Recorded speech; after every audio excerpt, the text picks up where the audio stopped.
Hey everybody, this is going to be the video for you to watch on how to make your pinch or coil and pinch pieces. If you want to use slab, you're also welcome to use slab, but I'm going to suggest coil and pinch or pinch because it just sort of makes more sense to me for this particular process. Your homework, as you hopefully know by reading the assignment, is to find two vessels in your house that are there already, preferably something that is not just straight up and down like one of those just plain old boring mugs, but something that has a little bit of movement. It doesn't have to be a mug. It can be a small pot. It can be a small vase form. By small, I just sort of mean, 5 to 7, 8, 9 inches, something like that. If you want to go bigger than that and you feel like you can make that happen in the amount of time, that's fantastic. I'd be happy to look at it and see it. The objects that you find in your house should either be ceramic, they can be glass if you want to, or they could even be like a cast plastic. Really all we're looking for here is a vessel that, and by vessel that just means like a container of sorts, that has some curvature or some sort of like change to the outside profile or contour of it, if that makes sense, okay? So I'm going to show you, this was the mug that I started with the other day when I made that video that didn't end up working out. And this is, it's now bone dry or pretty darn close, the copy that I made in clay by using the pinch and coiling method.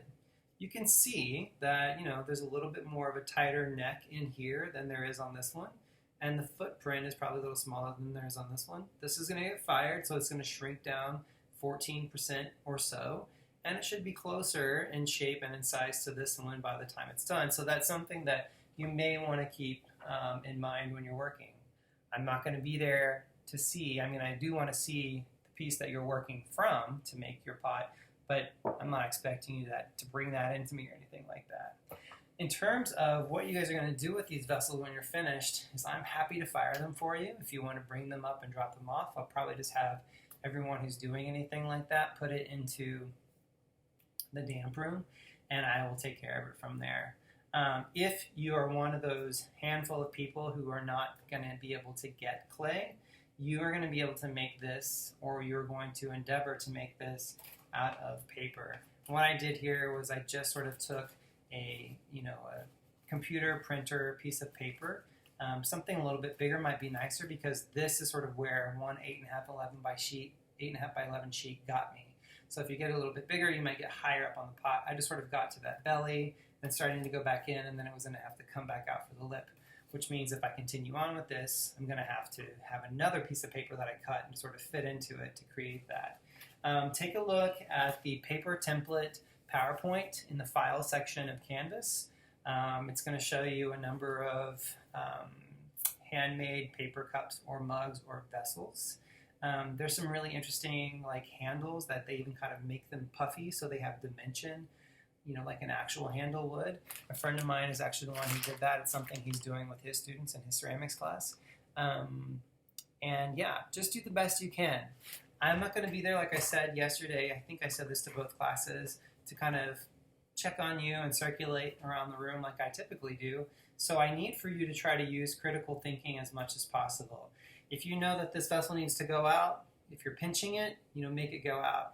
If it needs to go in, make it go in. If you're not sure how to make that happen, either think about the things that we've talked about in class in terms of darting a piece of clay, cutting it open, condensing it on itself, or cutting a slice, opening it, and adding more to create more volume. Think about those things, and you can definitely transfer that or translate that into the paper process as well. For the paper, I would suggest that you use tape. If you have to use something like a glue stick, I think that would work. I would try to avoid using glue just because that's going to prolong your process as you wait for each individual piece that you put together to dry. And what I did is I just went through with some masking tape and I cut a bunch of really small pieces of tape, laid them out along the edge of my desk, and had them at the ready so that whenever I cut a piece and was holding it in place, I could just tape it. Keep going, keep going. Okay? I'm not making a video for that. So you're going to have to kind of go off of the PowerPoint. And with the assignment, there's also going to be 2 images of his sketches that were sort of his templates that he worked from to make the paper project. And you're going to have to use your old noggin and figure it out. You can look online for as much help as you need, but this is sort of one of the things of, I want, kind of something I think that's good about this whole situation, and is that we're in is that you guys have to kind of, you know, rely on yourselves and figure some things out. I think that's great. So that's good. Maybe you learn more that way. So I'm going to start with a, you know, a fresh bag of clay. This clay I've been kind of sculpting with all week long, so it's not really wet and plastic. I'm going to use about that much clay to start with. But it's still quite plastic. I'm not going to go as far as using slip to join my pieces together. I'm just going to kind of blend them together with my fingers. That's what I did with this. I did use a little bit of slip to join this handle and scoring. But all the rest of this, and you can even kind of see on the inside the lines of my coils as they got put together. So it's not even like completely 100% blended in. The mug I'm going to make today is going to be this one. Instead, you guys have probably all seen me drink out of this. Basically, I'm going to start with this footprint. I'm going to make this sort of slightly flared out angle, come back in a sharper, shorter angle for the shoulder, and then come back out for the lip and the mouth of the vessel, and then we'll work on this handle, okay? I'm going to start with about this much clay. So this is probably a little bit less than a pound, I would say. Maybe it's even a pound, actually. Kind of fits in my hand like a, 1.5 golf ball size. For those of you that remember, when we first talked about pinching, you're going to start with that ball, and then you're going to stick your thumb into it like so, and then you're going to kind of start to pinch between your fingers and your thumb and rotate, right, until you start to create a wall. Remember that we want to think about consistency of wall thickness. And all of you, pretty much every single one of you, I believe, when you made your pinch pot pieces, whether it was the first test little ball piece that you made or the larger piece, you weren't really going too terribly thin. This is going to be a drinking vessel or an object that we're going to use for functional reasons. And if you watch that video about functionality that I posted, you're going to see that that is an important component of functionality. Not having something that weighs a whole lot, and by making a nice thin wall, you're going to be able to avoid something that weighs a whole lot. So this is just really like no more than 1/8 of an inch in thickness. It may be a little bit thicker at the bottom, but so the first thing I want to do actually is I'm just going to kind of paddle this down. I don't imagine any of you have banding wheels at home, and it's not totally necessary. You can work on a little board and just twist it as you go. Just be sort of, creative in your use of things. Some of you are saying, I can't work in my kitchen. You don't need to work in your kitchen. I'm literally working on my desktop. Like there's my mouse, my keyboard's right there. I'm working on like less than like 10 square, well, maybe like 20 square inches or something like that. So I have faith that you can make it work. What I'm doing in terms of paddling this down is I'm trying to get a flat bottom to start on. I'm trying to make it relatively the same in terms of the footprint of this vessel, okay? So then what I'm going to do is I'm going to go around and I'm going to pinch up from that. Kind of using my thumb to move some clay across the bottom over to the wall, and then I'm pinching it up as I come up, like so. This is pretty much exactly the same process that you guys have done in class. Just maybe I'm just trying to be a little bit more diligent about making sure that I'm thinning the wall out. And I kind of want to be paying attention the whole time, more or less, to that reference pot, the pot from which I am making this copy. What's nice about having clay that's not super duper wet and super duper plastic is that you're going to be able to just work and work and work until you're done, and you're not going to have to walk away and let it set up and get firmer. So basically, potentially you can make this happen a lot more quickly. So remember, as you are pinching clay, what happens? If I pinch the clay, it gets displaced. The clay that was in between my fingers, it goes and squirts out, which if it does this, every time I pinch it, what's that going to do? It's going to take a pot that's this big around, it's going to make it bigger around because I'm displacing that clay out. So if you're getting to a place where, oh crap, this is getting too big, I need to make it smaller, remember you can take your finger and your thumb on both hands and just grab the rim of the clay and gently push it together.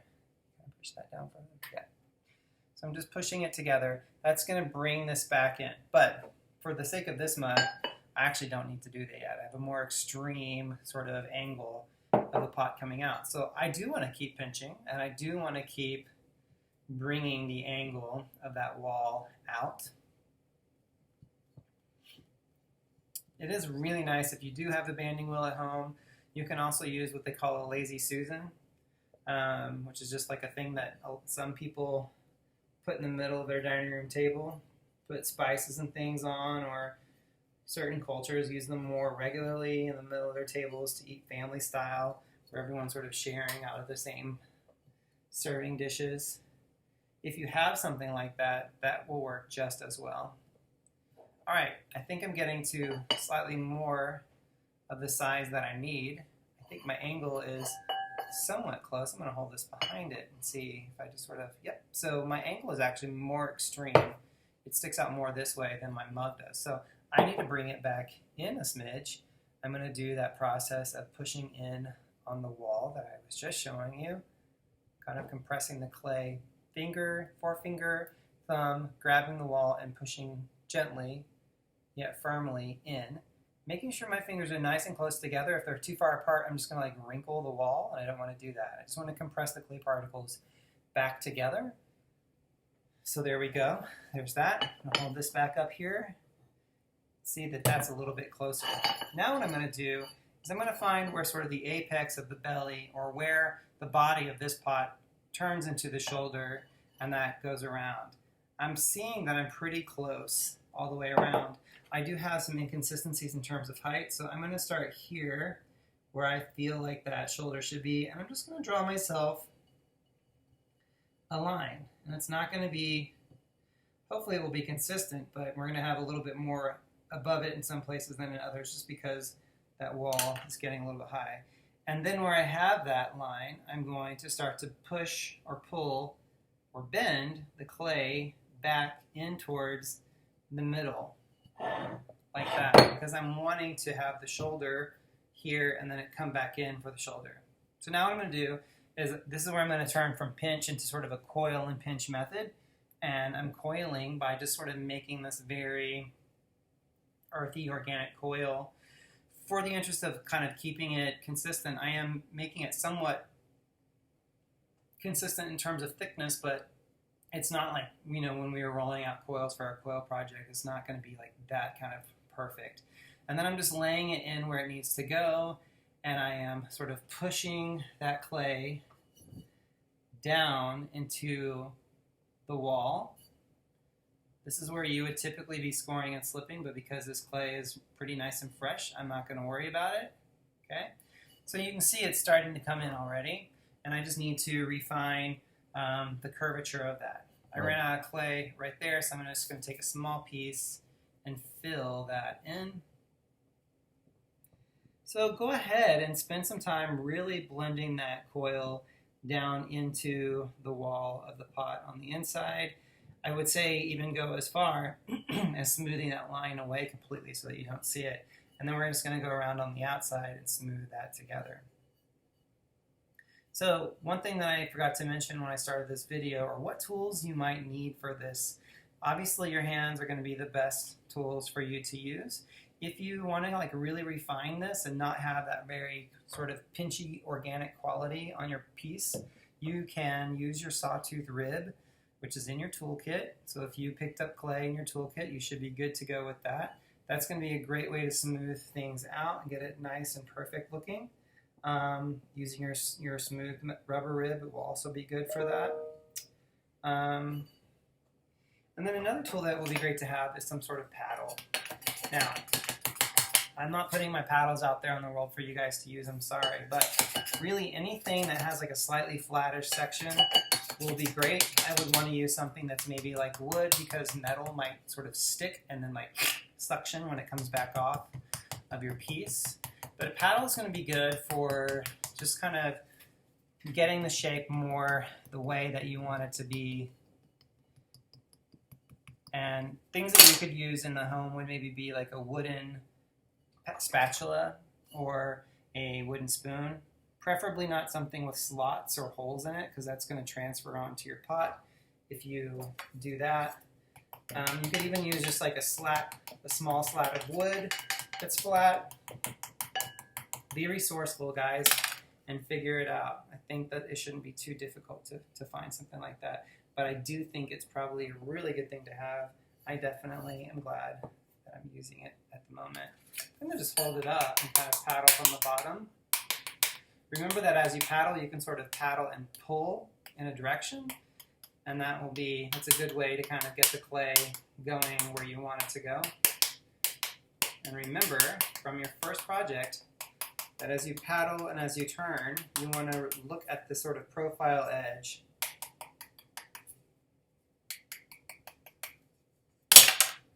Okay. I don't think I love that yet, but I think we're kind of getting in the neighborhood. It's just going to kind of get low. Someone can sing that song for me. Get low. I don't know how it goes, so I would do it. But just getting low so that I can kind of see if I'm in the neighborhood. All right, so now I need to come up. What I might want to do is actually take a cutting implement of some kind and try to cut this nice and level on top. If I just go up from my existing clay, I'm going to have a really unlevel top on it. And I may still have a really unlevel top on it. Something like an X-Acto blade would be great for this. You can also use, if you have a pretty sharp knife, I wouldn't really recommend using your cutting wire because it's probably just going to snag it. All right. I'll keep working on that shape, but just for the sake of demonstration, I'm going to keep plugging along. Here I am making that coil that's, relatively consistent, but not perfect because I'm not worried about it really. And then I'm going to go all the way around here, and I'm going to blend it down just like I did before.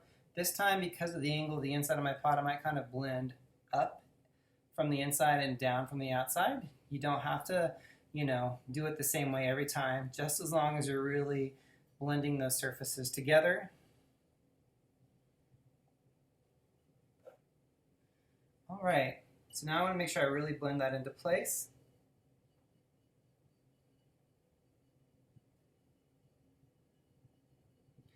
So I was talking earlier about how you can, just use your sawtooth rib if you want this to be really clean. I personally think the evidence of the handwork is really beautiful. I like it a lot. And so I won't be doing that. I like to see that pinched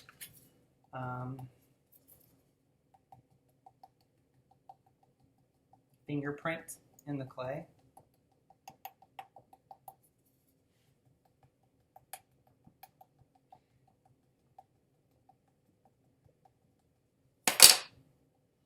She's not beautiful, I can tell you that, but she's going to get there. You can kind of see I'm getting into the neighborhood of where I need to be with this. On my mug, it actually sort of flares out a little bit more, and this is a little bit more straight up and down. But as we know, I can just do some pretty simple, kind of just pulling out with my fingers. Or if I pinch, what happens? I'm going to displace that clay, which is just going to give me a wider top to work with. You can see I have some throwing, some like definite rings I put in intentionally, and like a ring here that helps define that ridge between, or the separation between the shoulder and the neck. And I can just do something like that by pushing into it, like so. Maybe I would go around and do the same thing around the outside of my vessel. I'm sort of supporting from the inside as I do that, and then just rolling this tool over the top. I'm not going to do more than that though at the moment. I think I do kind of want to have, well, I probably will use the sawtooth rib a little bit later, but I'm just going to quickly move on to the handle for you. So for the handle, you notice that this handle has sort of a ridge going up the middle of it. And that's something I would have shown you on how to pull a handle using clay and using water and creating that shape. And that shape can sometimes actually be kind of annoying and not really comfortable because it can be too pointy. But other times, as you're putting your hand on it, you can see my thumb kind of rests against that. and it gives me like a space to put my thumb. Again, that's sort of kind of going into the function of the different components of the vessel. But for this, we're not going to be pulling. What I'm going to do instead, see if I can get this propped up a bit more so you can see the surface of my table without knocking my computer over. I'm just going to make a coil that's going to take the place, or is going to be what I use to mimic this. You'll notice that this is a little bit thicker or wider at the top and then a little thinner at the bottom. Through the process of pulling a handle, say you had a piece of clay like this that was a little thicker, you would pull it almost like you're milking a cow, using water to create glide and stretching that out. So what inevitably happens is you have a thicker bit at the top where you're holding it and a thinner bit at the bottom where your hand sort of comes off of it. So what I'm going to do here is I'm going to roll a coil, but instead of rolling it nice and flat, I'm going to turn my hand slightly angled so that as I do that, I get a coil here that's fatter at the bottom and it tapers down. I'm sorry, it's fatter at the top and it tapers down to the bottom. Remember, from those of you that experienced a lot of cracking in your coils for your coil project, to do it on a surface that is not porous. This is fake wood, so it works really great. And because that's going to help you not get those cracks. So what I want to make sure I can do here is have enough clay that I can kind of get all the way around my handle there. I'm going to give myself a little bit extra. And then what I'm going to do is I'm going to try to mimic that raised ridge in the middle there. So what I'm going to do is I'm going to kind of just take my finger, my forefinger, my thumbs, and create like this shape. And then I'm going to kind of just paddle or pick up and gently slam down my handle. But I'm doing it with that shape of my fingers, which is kind of the inverted raised ridge here. And it's creating kind of a triangular shaped raised ridge for the outside of my handle.